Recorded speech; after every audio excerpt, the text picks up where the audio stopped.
Hi, and welcome back to my film and TV channel. Hope you're all staying safe and well. And yes, we're going over to Netflix today to a nice family film. Well, it's getting near Christmas now, isn't it? So we're going to have a look at something called Slumberland. Yeah, nothing to do with the bed company. A film called Slumberland. Please, if you are new to the channel, push that subscribe button, push the bell notifications. I do film reviews, TV drama reviews, information blogs, lots of stuff. Be great to have you on board, and please spread the word. And if you can, and if you're watching this, I'll try and inform and entertain. And if I can, give us a thumbs up, guys. I try and make an old film and TV watcher very, very happy. Leave us all your comments on this or anything to do with film and TV. Be great to hear from you. Yes, 117 minutes, a little bit long. Yes, it was a little bit long. Well, film that probably would have been better watching in a couple of parts, perhaps. Especially if you've got perhaps a younger family as well. It is quite long, but it's nice to sort of snuggle up, all warm, and sort of watch, and then have a break, have something to eat, and then go back to watching it again. So it's ideal, really. A PG certificate, a fantasy comedy adventure, directed by Francis Lawrence, written by David Guion and Michael Handelman, and it's based on the comic strip Little Nemo in Slumberland by Winsor McKay. So if you like that, you might get a good interpretation here. I wouldn't know because I've not read the original. It was released on Netflix on November the 18th, and I'm recording and doing this on November the 19th, so all the scores, there's not many yet, and as of November the 19th at 1 p.m. UK time. What's it about? Well, Slumberland is a dream world where precocious, she was all right, she was fine. Yeah, I quite liked her. Nemo, played by Marlo Barkley, and her eccentric companion Flip, played by, yes, Jason Momoa, embark on the adventure of a lifetime after her father, Peter, played by Kyle Chandler, is unexpectedly lost at sea. Young Nemo's idyllic Pacific Northwest existence is completely upended when she's sent to live in the city with her well-meaning but deeply awkward Uncle Philip, played by Chris O'Dowd. Her new school and new routine are challenging by day, but at night, a secret map to the fantastic world of Slumberland connects Nemo to Flip, a rough around the edges but lovable outlaw who quickly becomes her partner and guide. She and Flip soon find themselves on an incredible journey traversing dreams and fleeing nightmares, where Nemo begins to hope that she will be reunited with her father once again.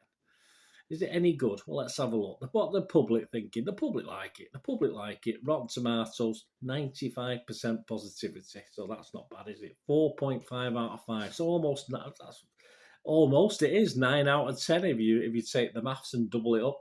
Internet Movie Database, only 77 scores. A little bit unusual. There's quite a lot of 10 out of 10s. So that's obviously people from the film company and associated with the production obviously have gone on and put a 10 out of 10 on this one. So you know me, I tend to ignore those. So if you take away the 10 out of 10s, and there are some 1 out of 10s as well, perhaps people who got dropped from the production, I'm not too sure. 1869 and 11.2 to 5, so just a 62% positivity. I say just, it's still okay, isn't it? 62% positivity. Although, as I say, it does average 7.1 out of 10, but I think that average is a little bit skewed because of the 10 out of 10s. And I expect that to drop over the next few weeks and few months. The critics, well, the public like it, some more than others, but the critics, what about the critics? Well, they're not overly impressed. Rotten Tomatoes, just a 42% positivity. That's 24 critics, and it gets an average of just 5.3 out of 10. Bit disappointing. 10 fresh, but 14 rotten. And here's one of the rottens, was Kevin Mayer from Times here in the UK. He said, the narrative parameters are lazy, the plotting pointless, and the dramatic jeopardy non-existent. Oh, tell it how it is, Kevin. When everything is a dream, nothing matters.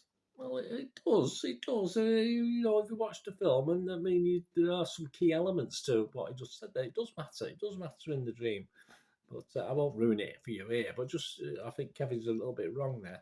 Benjamin Lee Freshy from The Guardian. Sorry, Benjamin Lee Freshy. Benjamin Lee is a freshie. Yes, he's fresh on this. He's from The Guardian here in the UK. There's also some could have a name like that. Well, you never know.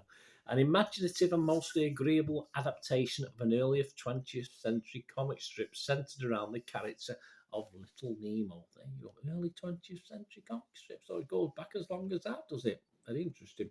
Metacritic, Only 42 out of 100. So the critics don't really like this, do they? But again, there's not many, only 8 critics, and it scored anywhere. The lowest was 25 out of 100, and the highest was 58. One of the 25s out of 100 was Slash Film, and they said, no one ever captured the hearts and minds of children without taking some big swings. Francis Lawrence doesn't make incompetent movies, but his work rarely feels inspired. I know where he's coming from with this. Slumberland is no different. Uninspired, and when your film is about dreams, uninspired is the last thing you want to be. I have to, my critique at the end has a similar sort of theme to it, but I'm not as nasty, as that. The Associated Press's Lindsay Barlow, she was halfway. She gave it 50 out of 100 and said, Slumberland is not a terrible movie, and it may very well spark your imagination or tug at your heartstrings. Those sweet kids crying over dead parents is about as low hanging as the fruit can get. Yeah, it is a bit.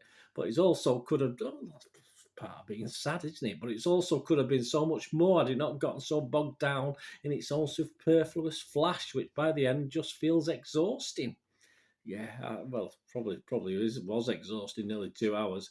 The playlist Nick Allen, though, he gave it 58, so he was one of the highest. A couple of people give it 58. He said Lawrence's latest is fine for its don't overthink its standards, and while it's glossier than it is deep, it's as least charted through with the roller coaster's engineering. There's something comforting about a movie that has the true ease of a fantastical dream, and for Slumberland, that fleeting excitement may be enough. Yeah, so a bit of a mixed reception there. Some people say it's not exciting or fantastical enough, and other people saying it is.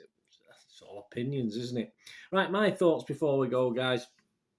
From a dreamer, I don't have many. I'm not a big dreamer now. I certainly had lots of dreams when I was younger, as a child. A lot of scary dreams as well. But as I was growing up, some vivid dreams, some really weird, wacky dreams. I've always been a good dreamer. I could lucid dream as well at times. Not to order, just happened occasionally. I could lucid dream. So it's interesting with the dream element of this. This film, I'll get onto that in a second. According to Wikipedia, this had $150 million budget. Surely that's a typo. Yeah, I'm not saying it doesn't look as though he's had a bit of money spent on it, certainly with the actors, but it didn't have $150 million feel to it. And if that's correct, I doubt this will turn that sort of profit. Certainly not through Netflix. Anyway, I wouldn't imagine, not in this day and age. And not that it's bad. Don't get me wrong. It just doesn't feel like that big blockbuster movie that you expect for $150 million. It's perhaps about 20 minutes too long, and you just want certain scenes. And this is where the dream element comes in. And just think back to my wacky dreams, etc. You just want bigger scenes, you want bigger set pieces, you want bigger action sequences. I mean, they're okay, don't get me wrong, but it just feels a little bit empty, the world, the dream world. And for me, it should be. There's some okay scenes, but generally, it feels a bit down market.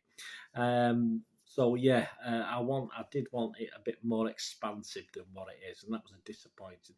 One thing that I wasn't disappointed with was perhaps the three main characters in it: Marlowe Barkley as the young girl, Momoa himself, and Dowd. I've never been a big fan of Dowd, but I quite liked him in this film. I thought he was all right. He made me smile, just trying to cope with his niece and trying to figure her out. And Momoa, I don't know too much about Momoa. I've seen him in a couple of things, but he was fine in his role. But especially the young girl, Marlo Barkley, me young actors, they're not overly impressed. She seemed a bit quiet as it started. I thought, she's going to speak a little bit louder, but obviously she did improve. And those three actors for me, I sort of invested in them, and this made it more watchable for me without, as I said, without the big scenes that I really wanted to see. It's an okay story. The story's fine. Nothing wrong with the story. It could have been a bit more expansive. That's the problem with this. But as I said, as a dreamer myself who dreams pretty weird stuff, I just wanted a bit more. I just wanted a bit more from Dreamland, or should I say Slumberland is what it is. So there you go. It's certainly an okay family watch. With Christmas coming up, as I said, so yeah, fine. Just wasn't $150 million worth, not in my opinion. As I, but that could be a typo. I've not had a chance to check on that, but Wikipedia is usually reasonably correct. But yeah, it just seems a lot, and I can see a bit of a budget, but certainly not that much. And it's not, based on what I've seen. And as I say, as far as the critics are concerned, it was a bit of a turkey, wasn't it? But, no, think it'd be great for a family with Christmas coming up, because no doubt there's going to be a lack of decent Christmas films coming out, so it's nice to have a nice family adventure film. Thanks for watching, guys. Please let me know what you think. It'd be great. And please, until we meet again, I'll ask one thing, don't I? Please stay safe, everyone. Thanks for watching. Bye for now.